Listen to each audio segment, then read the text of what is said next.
In a mysterious world, plagued by mysterious mysteries, there's one mysterious mystery that's not so mysterious anymore. Retractable pens. Hey class, today we're going to talk about retractable pens. Does anybody here know anything about them? The classroom fell silent.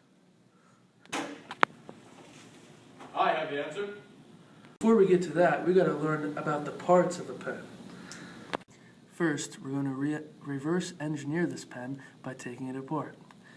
If you take off the clip, then you get all the pieces. You have the ink cartridge, the spring, the lower cam, and the barrel. This holds it all together. If you take off the push button, then you get the upper cam and again the push button.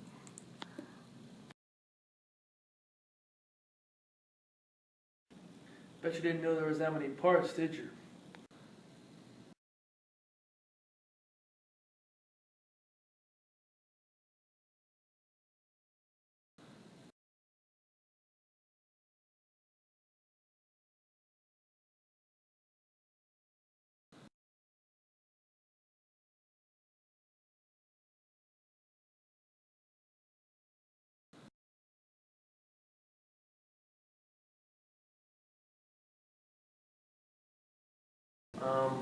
Are you okay?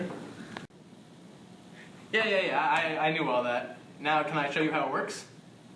Class, don't you all want to hear about this? Let's make a warm round of applause for Lucas, yeah! As you can see from this student's expression, the class was roaring with excitement. Alright, settle down. I know you all can't wait, but the show must go on.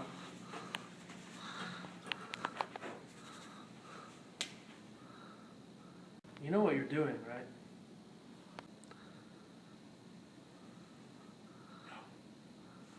I got you. Oh wait, really that's it? No. Oh, I got this then. Yeah. Alright everyone, well the first thing you have to understand is that the barrel of a pen is not actually perfectly round. It is a circle, but on the inside there are these ridges that protrude from the outside of the barrel.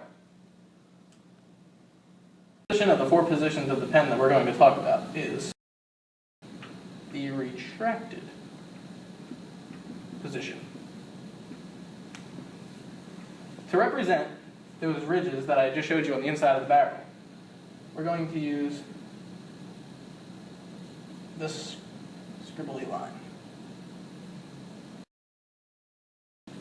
Alright, now in this position, both the upper cam and the lower cam are lined up so that they both follow these ridges so that they can only go in the one direction. So to draw the lower cam,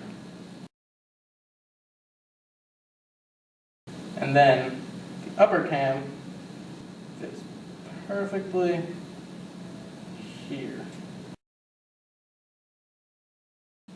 Now from this position, the upper cam is activated by the button on top, which pushes the lower cam down until eventually the lower cam comes to the end of the channel.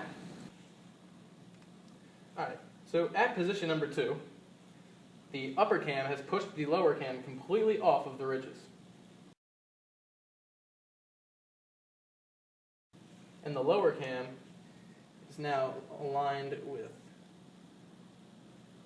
this.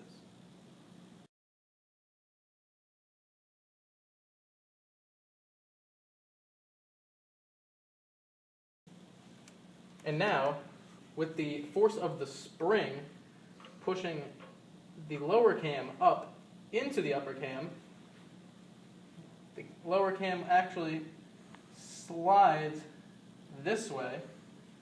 From the third position, the spring is putting just enough force on the lower cam so that it will rotate slightly more so that the upper cam is completely opposite and that the ridges will be in the indents in the lower cam. And now, as we see in the extended position, the ridge is now firmly in place with the lower cam. And in order to return it to its retracting position, simply click the pen and it will do the process again, shifting it over one more position. Great job, Lucas. I'm sure the class found it exhilarating. Well, class, that's probably it for today. I think we're pushing it for time. If it hasn't clicked for all of you, then email me questions. Professor Tim, those were not funny puns. We're talking about pens here, not puns. Now let the class leave. Anxious to exit, the class disperses.